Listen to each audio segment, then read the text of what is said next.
been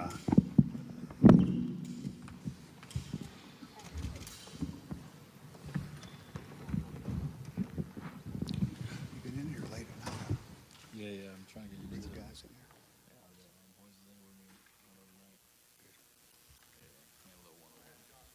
here. Okay, I thought we were waiting. So, you want to wait? Yeah. Yeah. You know how that works, Tim. Women, always late.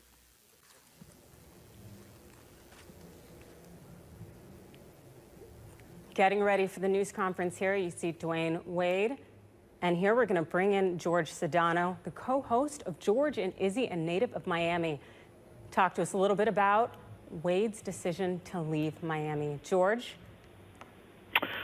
Listen, this was one of those very difficult decisions for Dwyane Wade. I think Dwyane wanted to finish his career in Miami.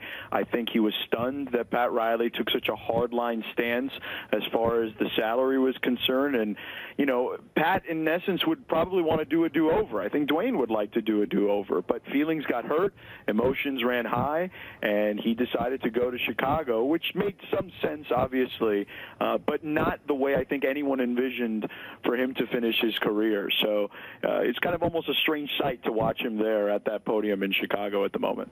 And George, you had a very in-depth look there, being a native of Miami. And we know that Pat Riley, the Heat president, he regretted a little bit that he wasn't involved in the negotiation process with Wade. What impact will this experience have on the future deals for the Heat? Well, it'll be interesting to see, right? Because Dwyane Wade was the franchise, and I spoke to someone who's been involved with the Heat organization. They said to me, if Pat's not going to love that guy, who's he going to love? And that's the thing with Pat Riley. He is loyal. He talks about family, but the reality is loyalty is a one-way street with Pat Riley. It is loyalty to him, and he is beholden to his job, which is to make the Heat organization the best it could be, and sometimes it means tough decisions. So it was a very difficult time because Dwyane was coming off his best season in 5 years, certainly his healthiest season in 5 years. But I guess we're going to have to take a wait-and-see approach and see how free agents feel about basically the Heat jettisoning Dwyane Wade. Right, and you know, year after year, it seemed that the Heat, they were giving the max to other players and not D. Wade. And so he's leaving now just for $7 million more. How do his teammates feel about his decision to go?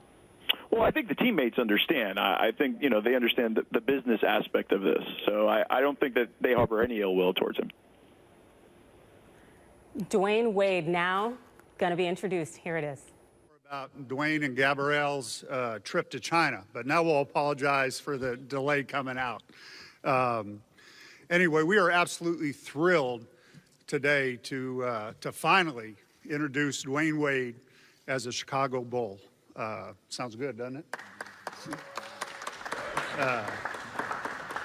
Obviously, you know, we're very excited to get a guy that's been a 3-time world champion, that's been a 12-time All-Star, and is going to be a future Hall of Famer. But I think as importantly, and maybe overlooked, is just the presence and intangibles that Dwyane is going to bring to this organization and to this team. And from the locker room to the practice floor to how he interacts with teammates, how he prepares, how he pushes guys, just overall in knowing him and studying him over the years, his makeup and character, his work ethic, and his commitment to winning is something that I think is really going to serve our team well. And you look at our team, and we've basically got a young team. We've got 10 players now with 3 years or less experience. And to have Dwyane come in and kind of show these guys the way, I don't think you can put a value on something like that. And then when you add on top of that what he produces each and every night on the floor, and I think you can see that we're getting a special player and we're getting a special person. And I think that's why everybody here in the city of Chicago and with the Bulls organization is so excited to add Dwyane Wade to our organization and to our team. So we want to welcome Gabrielle and the Wade family. We had dinner before they left. We also want to welcome a bunch of dogs. I forget how many. I guess they'll have to get used to the winter. And then most of all, we want to welcome Dwyane back home to Chicago.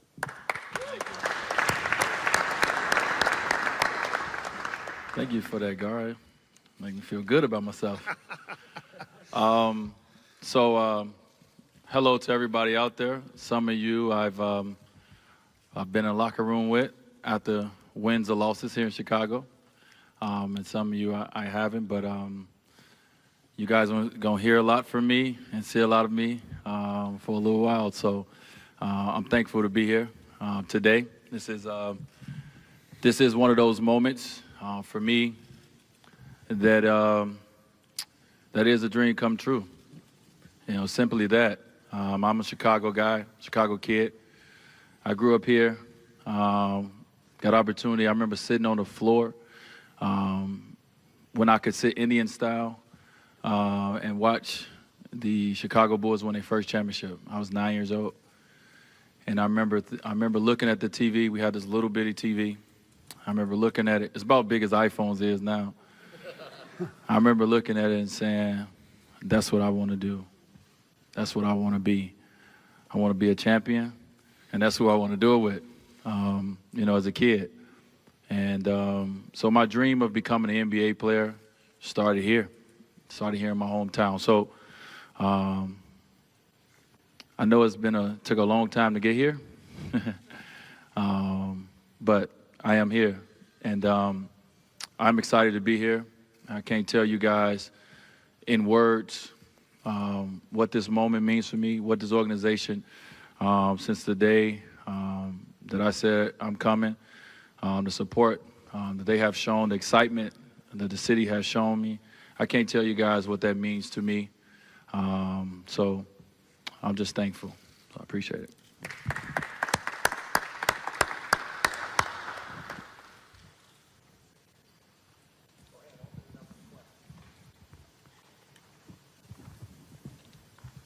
Dwyane, you said you dreamed of playing for the Bulls. Did you ever dream of playing for the Bulls during these last 13 years when you were in Miami? If y'all could do me one favor, can y'all say y'all name so I can put the name to the face? Mike McGraw, Daily Herald. Thanks. There you go, Mike. I did, Mike. So let's go back down memory lane for a minute. I came out into the draft in 2003. I had a lot of workouts, but I had two workouts with one team, and it was the Chicago Bulls. And I went into that day, in June, thinking I'm gonna be playing for my hometown team. So I felt. They didn't tell me, but I felt I was gonna get drafted by my hometown team. You would have if you were there. And I had no idea that what Miami had up their sleeve. I was sitting there looking at the draft like everybody else, and I was shocked when my agent Henry Thomas came over and told me that he was drafting me 5, because I thought for sure I was coming here at 7. And then 2010, the first time I was a free agent, I had an opportunity to decide what teams I wanted to interview to see where I wanted to play. I was 28 years old. I was in the prime of my career. I was one of the best players in the NBA. And my first meeting was here back home. And I met with a few teams. Once again, I met with the Chicago Bulls twice. It's a notion out there, and I'm glad you asked that question to start this off. It's a notion out there that for somehow, some way that I used the Bulls for some sort of leverage. I don't know how a 28-year-old in his prime that can be maxed out anywhere can use the team for leverage. I really, and we talked about this at dinner, it's a place I really wanted to be. It's a place my heart really pulled me towards. But also I had an opportunity of a lifetime, to play with two great players in LeBron and Chris. And as hard as Chicago tried, they couldn't get all three of us together. And Miami was that place for all of us to go to. So it was times during these last 13 years that I envisioned myself being here. They gave me a Bulls jersey at the meeting in 2010. I went home, put it on, took a picture, erased the picture. That was before I knew that iCloud can recover pictures. But it was, to answer your question, it was moments. Dwyane, Joe Colley from the Chicago Sun-Times. You guys went through this in Miami, the whole idea of whose team it is when LeBron got there. And now Jimmy and Rondo have talked about that now. Is there a significance to whose team it is? And secondly, should rings on the finger dictate whose team it is? I think it's Jerry Rando's team. Yeah, that's the last I checked. It's Jerry Rando's team. I think, you know, it's funny to be sitting in this seat. I remember when Shaquille O'Neal came to Miami, coming from the Lakers, 3 championships, came to Miami. We had no championships at the time. And I remember his press conference. And I was playing in the Olympics at the time, like Jimmy is right now. And I remember Shaq said, we're not going to go through this all year. He said, it's Dwyane Wade's team. So we're not going to go through this all year. This is Jimmy Butler's team. Myself and Rondo are here to bring what we bring as athletes to this team and to this city. He's a young bull on this team. He's a 26-year-old that can play 40 minutes if coach wants him to, and maybe more. I ain't trying to do all that. And we're going to depend on him a lot. You know, this is a guy who I've known since Marquette University, and great university, by the way, Mark. That I have a tremendous amount of respect for. And as much as Gar and John Paxson and everyone did an amazing job of making sure that this could happen, this wouldn't have happened if it wasn't for Jimmy Butler. Jimmy Butler called me and told me he wanted me here. And that was huge because at the time I didn't know. I mean, think about it. You know, hometown kid, Derrick Rose here. And, you know, he finally leaves. And Noah, who's very known here, he leaves. It's now Jimmy's team. So to want to bring in a guy like myself and Rondo, et cetera, it shows what he's about. He's about winning. And the individual stuff will come from that. And I think Jimmy understands that. So it won't be a tug and pull of who team it is. We're all playing together. You know, we all have one common goal, and that's to win. Jimmy is going to be Jimmy Butler, and I think he's going to grow and be a better ball player because of what Rondo brings to the game and because of what I bring. Hi, Casey Johnson with the Chicago Tribune. How you doing, Casey? Hi. With the league trending towards three-point shooting, Dwyane, how do you envision the basketball fit between yourself, Jimmy, and Rajon? Obviously, you've got other pieces, but with you three guys kind of being the primary ball handlers, how do you envision the basketball fit? Yeah, well, the league's trending that way. Obviously, every team ain't good at that game. That's why, you know, Golden State has been in the finals the last 2 years. That's their game. They're good at that. So I don't think it's for everyone to play, unless you have the personnel to play it. It's not our personnel. It's not a game we're going to try to play, you know. And that's, you know, we have guys who can make shots. But I'm not going to lie and say, you know, we're going to all shoot 50% from three next year. You know, our career, you can look at the numbers, are pretty much. I am a better three-point shooter than my number, by the way. I show it in the playoffs. But we have our own strengths. And with those strengths is what we're going to bring to this game. You know, we're not going to come out there and try to be Stephen Curry. That's not our game. You know, as much as my son loves Stephen Curry, sorry, he's not your dad. I am. So what I'm going to do is I'm going to play my game, and I'm going to play my game within, you know, obviously what the system is, what, you know, the team needs from me. And at the end of the day, last time I checked, the ball has to go through the basket. And I've been pretty successful putting it through the basket. Jimmy's been pretty successful. He's going to be even more successful. And Rondo's going to know how to make sure he gets everybody the ball to put it in the basket as well as possible. So our job is to play to our strengths, to work on our weaknesses as well, as we know how teams may try to defend us. But let's not go away from what got us here. We're going to continue to be who we are. Dwyane, David Haas, Chicago Tribune. As much as everyone understands how special it is for you to come home and play for the Bulls, how much of it was that drawing you home, and how much of it was the perceived sort of rift with Pat Riley? And had he handled things differently, would you be here today? I have no rift with Pat Riley. It's funny that reports come out about a lot of different things. I've never seen nobody around me and Pat in the office when me and him just been talking. I didn't see no one CC'd on the emails that we talk about. I have no rift. I have nothing but respect for what he's done in this game. I have so much to learn. So I have no rift, in that. For me as a player, when you get opportunities to be a free agent, you have to sit and you have to look and see what is the best situation for you. And 2010, the best situation for me was to play with Chris and LeBron, because I wanted to be able to compete for championships. That was what I felt was best. The other two opt-out seasons, last year, I wanted more money. Just to be real. I got more money. This year, the direction and the focus for that organization in Miami, which I have nothing but respect for and love for, was a little different than it has been in years past. And with that being said, my direction and my focus was a little different as it's been in years past.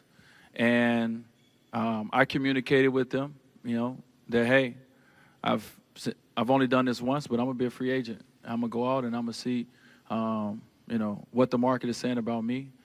And like I said, this opportunity with Chicago, when I first, said I was going to be a free agent, it wasn't nothing that we all knew was going to happen.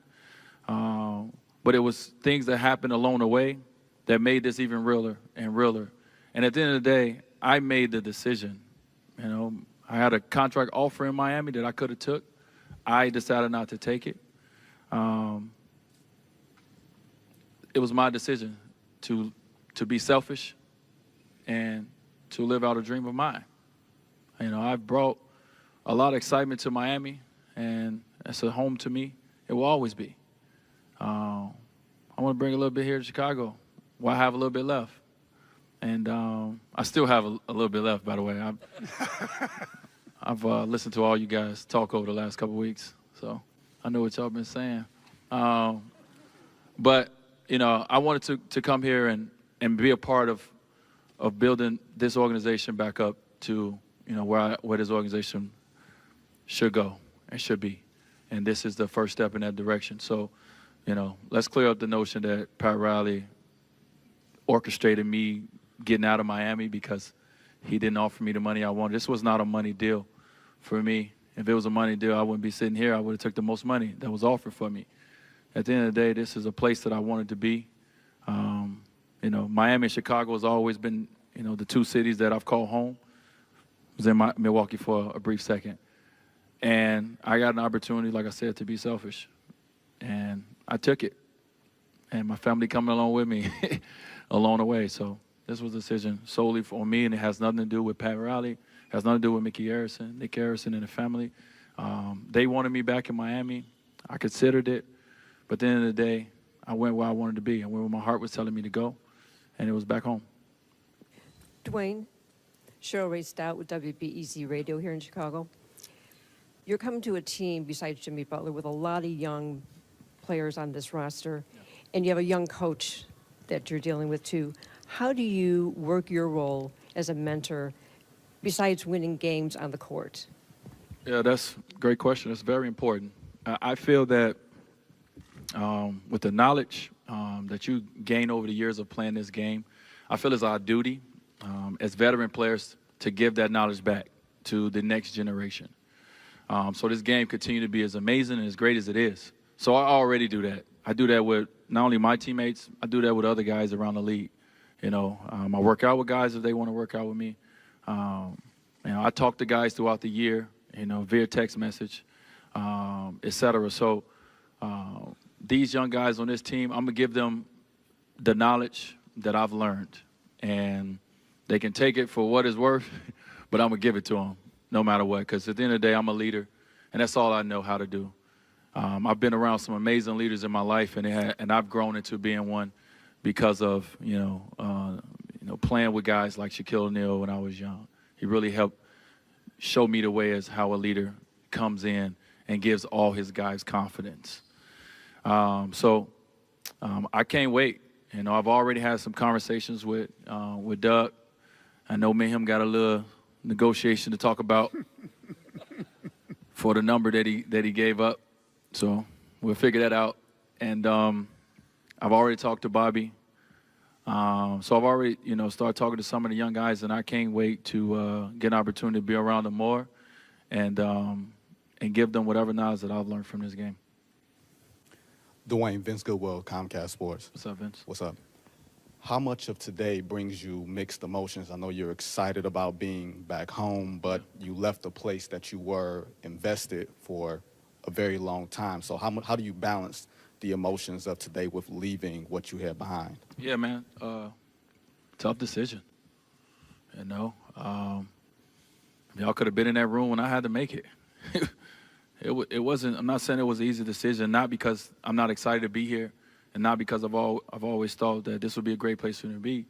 But I was in Miami for 13 years. I grew up as a young man to now, a 34-year-old man. And I had amazing success, 3 championships, I won 12 All-Stars appearances, et cetera, et cetera, et cetera. So I have a lot of history there. I just built a house. Sorry, baby. Just built a house there, Kids going to high school, older 2 boys going to high school. So there's a lot of things that made the decision not easy to make from the standpoint of what I've built and what I have going on with my family. So it's this nervous, exciting energy that I have, and that I had and I was in that room. But at that moment, like I said, my decision was, I didn't make it solely. I talked with the family, but selfishly, this is what I wanted to do at the end of the day. And I can't stress it enough. I wouldn't be here if I didn't want to be here. And, not saying that it's gonna take me a while everything is new. I feel like a rookie all over again, because everything in the organization is different than what I'm used to, and not in a bad way. It's just different. So I'm trying to get my feet up under me, but I will. I'm excited as heck to play with, my new teammates. I'm excited to see the growth from what they're going to get from playing with me, and I'm excited to see what I'm going to get from playing with them.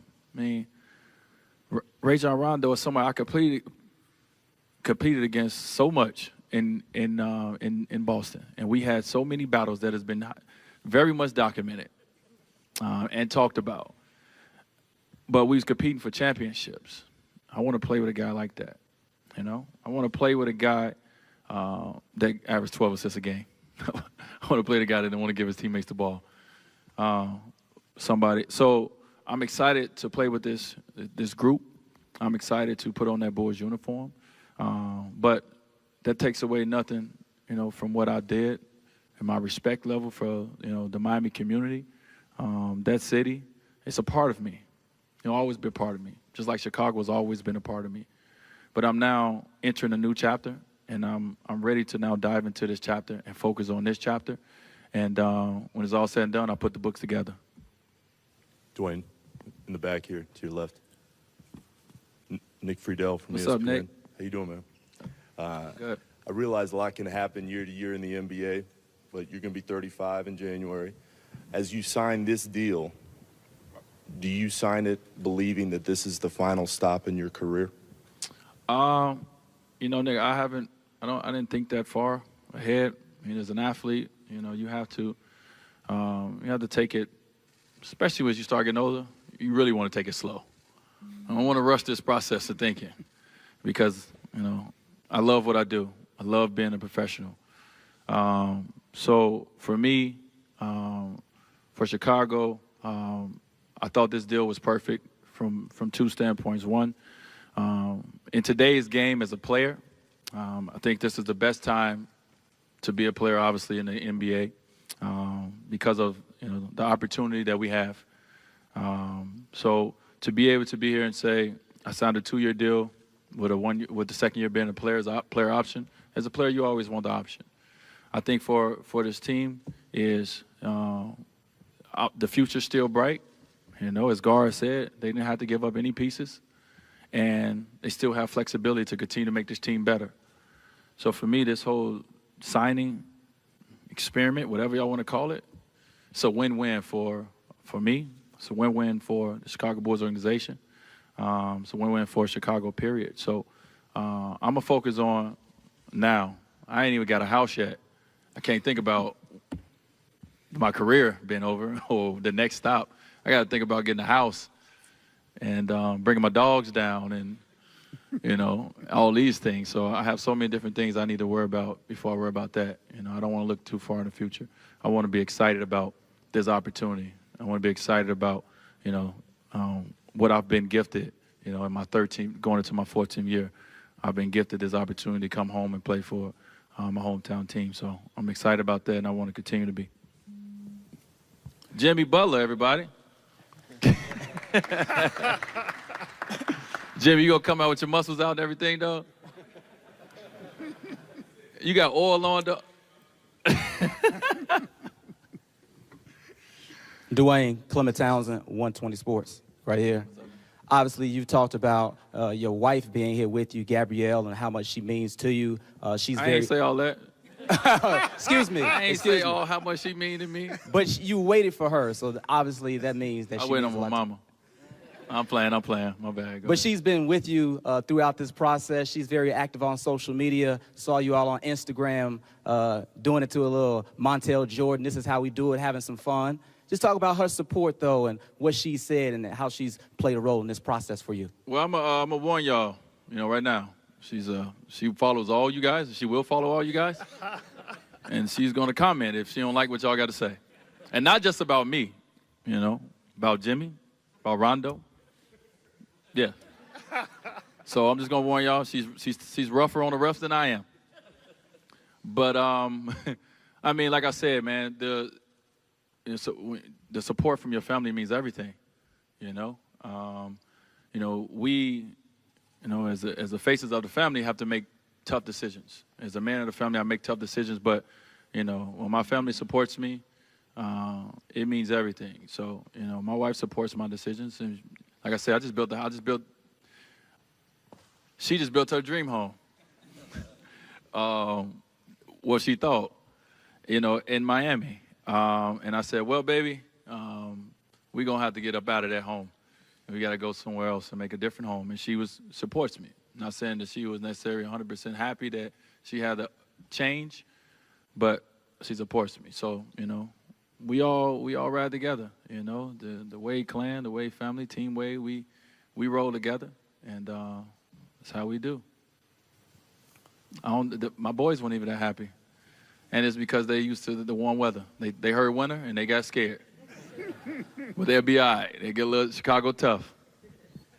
Gar, this question's for you. I mean, both you and John talked about job security at the end of the year and the criticisms that you guys were undergoing. One of the big things was you guys have always landed more consolation prizes than big-name free agents or big-name splash guys. Does this at all kind of silence critics in your mind? And at the same time, also, the second part of this, have you been told that, this rebuild needs to work or there is something on the line at the end of the day? Yeah, Joe, whatever you're talking about, the critics or the job, I haven't seen that. You'd have to tell me where that's from. As far as, we always go into, planning for the next season and seasons down the road, trying to put the best team we can together. And obviously getting somebody like Dwyane and some of the intangibles that I talked about is huge for this team and for this organization. And we're excited about it. We're excited about a lot of the guys that we've added. We're excited about the young guys and the progress that they're making. So, No, we just come in and grind and do our job each and every day, and with a focus on our players, a focus on getting better, and putting ourselves in the best possible position to have success. Hi, Casey Johnson from the Chicago Tribune again. Dwyane, you played in your most regular season games last season since 10-11, but I think you also averaged your career low in regular season minutes before amping it up in the playoffs. What's best for you regular season-wise in terms of usage, and have you had any of those kind of conversations with Fred Hoiberg to this point? I had some conversations with Coach, but it's so early and we can't get to it. I think in Miami, Coach Spo had a plan, and his plan for me was that he wanted me to play 30 minutes a game in the regular season. And he told me that the year before. I wasn't on board. But then some way, somehow this year, we wound up doing it, and it was successful for me. So, like I said, every year is different, So I go into this year, like I said, Jimmy's going to play the bulk of the minutes anyway. I just got to, when I get out there, just do the job that I need to do. And so whatever those minutes are, I work very hard, man, behind the scenes on taking care of my body, especially now as I get older. And now I'm starting to understand my body. So last year worked, but that was last year. It's going to be new challenges this year. But I always have the mentality that I would do whatever for my team that I need to do. Like I said, I ain't trying to play 40 minutes. I leave it up to the young bull over there. But whatever minutes that I play, just know they're going to be productive for the most part. So that's all I focus on. And coach handles the rotation. As a player, you always want to be out there. It was times last year where I wanted to be on the floor, but coach handled the rotation. So it was my job to go out there and do my job the minutes I'm on the floor. And playoffs came, I played more minutes. I had more production. But it was a small dosage of it, and the NBA season is so long, and he wanted to make sure that, I was healthy enough throughout the whole year. And I did pretty good. Dwyane, Ryan Baker from CBS Chicago. What's up, Ryan? How are you? I see you've been getting reacclimated to Chicago at the Cubs game. Thanks for the tweet back, by the way. And going to Lollapalooza. But it's almost as if you never left, because through your foundation, Wade's World Foundation, you've had an impact in the city since you've been in the league. Coming back home now with the Bulls, given the climate in Chicago with the violence, gun violence, homicides, sadly seeming to be in an all-time high, have you thought about how you can even have a more hands-on impact here in the city, not just with the Bulls, but in the community, coming back now to your hometown? That's something that me and my team, my family, are discussing. Everything's happening so fast for us right now. So that's something that we're discussing. I think it's great and to be here knowing that the organization supports its players, and does great work in the community. And to have individual players, I know Rondo does an amazing job in the community. A lot of people don't know about it, or he doesn't talk about it, but he does an amazing job. So when you're a part of an organization, when you're part of players that have certain things they do in the communities, you're always trying to find ways that, hopefully you guys could do something together to make a bigger impact. As I always say with my foundation, I'm obviously one individual, but it's always great strength in numbers.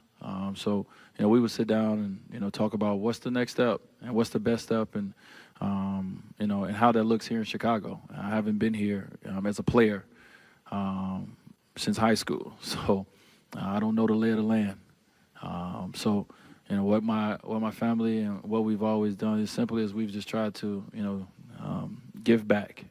And I live by the code, too much is given, much is required. I've been given a lot, and it's required for me to do something to help the next generation. And that's what we always try to do. And so, we will continue to do that. We'll just figure out the logistics, as we get into more time being here. Cody Westerlund with 670. You're right, Dwyane. What are fair expectations for this team next year in your mind? Expectations sitting here on this day? No, just this upcoming season. Yeah, it's no expectations right now. That ain't fair to even come up with one. You know, this is you guys' job to come up with what our record gonna be, what our shooting percentage is gonna be.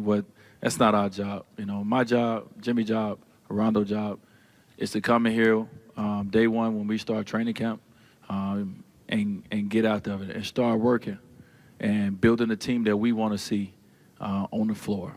And no one knows what that team is going to be. You know, there's predictions out there of what we can be. I don't know how you guys can predict that and how you guys know. Y'all never seen us play together before. So we've never seen each other play together before. But we know we have some special talent. We know we have some young guys that can play. But we all have to get to work. And it's going to take a while before we even get a chance to see what that's going to be like. So I can't answer that question sitting here today about that. Let's take 3 more questions.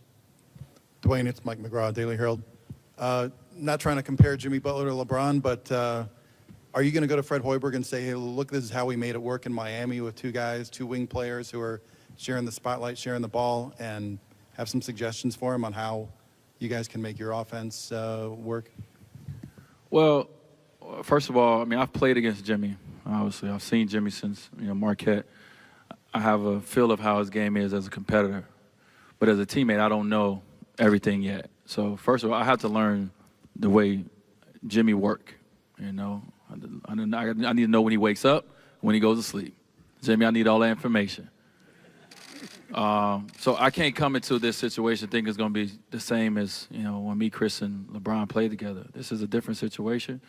And we were, like I said, it took us a while to figure it out, and we would figure out here what is the best calls of action for us on the basketball floor and what's the best situation. So all I know is I'm excited about the opportunity. I'm excited about, playing with 2 guys that I respect as competitors first.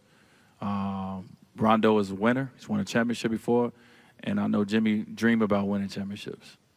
And that's all I can focus on right now. Everything else will happen. It will come. We will learn each other. We will learn what we need to do, just like we did in Miami. We learned what we need to do. This is a different guys, different individuals. I'm not coming in comparing and saying this guy needs to do this because Chris Bosh did this or LeBron James did that. That's not fair to them, and that's not fair to coach. It's not fair to me. So I won't have that expectation at all. I think the only parallel from that is that I've played with, in my career, I've played with other guys that's alphas. And you guys heard Rondo allude to that, is that we have 3 alphas. We have 3 strong personalities. I don't know where is that. That's not bad. We have 3 leaders. And other guys are going to lead in their own ways. That's great for a coach because now he has leaders on his team that he really can count on and trust and believe coming right in. Right away, he don't have to build it. It's here.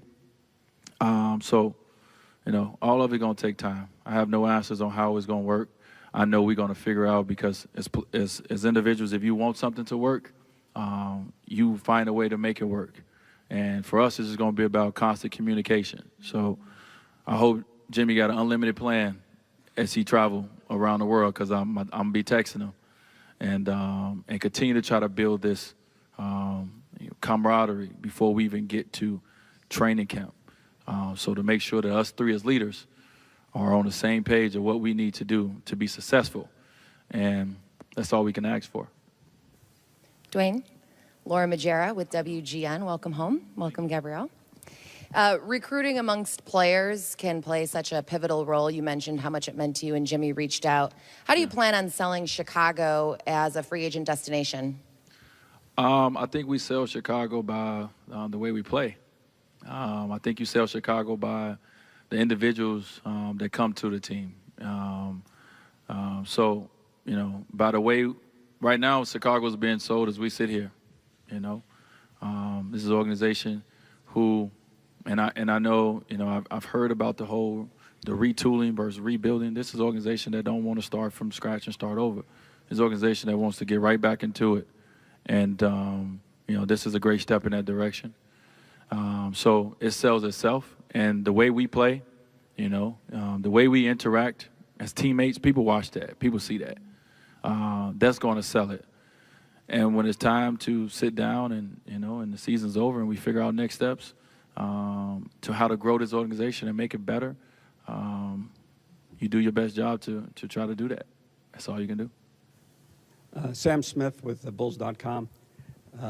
One of the more surprising moves was your change of teams, obviously. What did your basketball friends, LeBron James, Carmelo Anthony, Chris Paul, were they surprised, and why about, your move? Well, I think the why is easy. I've been in Miami 13 years. Anytime you see, you come accustomed to seeing certain people in a certain arena, you just expect that that's what it is. So no one expected this to happen. No one expected this to happen. But my friends, what we all do is, we all support each other. We all sit down and talk about not just basketball. We talk about a lot of things in life. And if it's asked, everyone gives their opinion. But that's all it is an opinion. I think in this situation, those guys, we was on vacation. Those guys knew I was going through free agency. They left me alone. They asked me one day, they asked me about it. And after that, we continued to enjoy the vacation. So they supported me in this decision just like I support them. Whether I was, in Miami or whether I'm here in Chicago, they're my friends. They're going to support me. So I know Chris, I know Brian, I know those guys happy for me because I know Melo is happy as well because this is something that I said I wanted to do. And that's the same way I was when LeBron went back to Cleveland. And everybody thought I should have been angry at a friend of mine for wanting to go back and to go play basketball in his hometown. Why would I be? I'm happy for him that he made the decision as a man. He made the choice to take his family where he wanted to take them and take his talents there as well. So same thing. They was happy for me that I made a decision to do it. And the same thing is for other players, you look at Kevin Durant. I think as players, we're happy to be able to make our own choices and our own decisions. And no matter what is said out there, as long as you're happy with it, that's all that matters. As long as you have the support of your family, that's all that matters. Everything else is just smoke and mirrors. So they're happy for me. I just want to follow up quickly on that one point there. Pat Riley said something I thought was curious and sort of this mea culpa. They had said that he wished he had gotten more involved in Dwyane's recruitment or resigning, whatever it was, and he wasn't. And what did that mean that he wasn't involved? I dealt with Mickey Harrison and Nick Harrison when it came to my contracts the last 2 years. That's what he meant when he said he wasn't involved. So, meaning he didn't sit at the table. He didn't, call or email or text or nothing like that to try to sway me or get me back. I guess that's what he meant. But, I dealt with, two people that I respect in the organization. And like I said, at the end of the day, it wasn't about Pat Riley, it wasn't about Mickey, it wasn't about Nick. It was about me. And I told that to the Harrison family in our meeting. They asked me, they said, what else, what else can we, is there anything we can do? I said, this is a decision that I'm gonna have to make. And I made that decision. So I wasn't looking for Pat to reach out to me. That wasn't a focus of mine. My focus was making the best decision for my family. And, and he has to make the best decision for the organization, which he's done an amazing job over his tenure there. And we all benefited from him. But this decision was basically mine. And I couldn't concern myself or worry about someone reaching out to me or not reaching out to me. So that's why I made a decision. It wasn't because he didn't reach out to me. And how petty is that? I sat at the table with the guys who pay the bills. And I knew they wanted me to still be there. But I wanted to be, ultimately I wanted to be here. And I ultimately made that decision.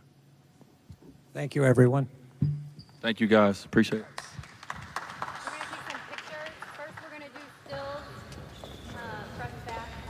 That was Dwyane Wade in almost a 40-minute introductory news conference. He was introduced by the Chicago Bulls GM, Gar Forman. He's been the GM since 2009. Spoke that he was very excited to have such an accomplished player But he also focused on the intangibles that Dwyane Wade will bring to the Chicago Bulls. Wade, in his press conference, had mentioned how much this was his childhood dream, looking back, growing up in Chicago, wanting to play for the Bulls. He also said some pretty interesting things, especially that there's no rift between him and Pat Riley. Also, that this was a selfish decision, a decision of his to live out his dream.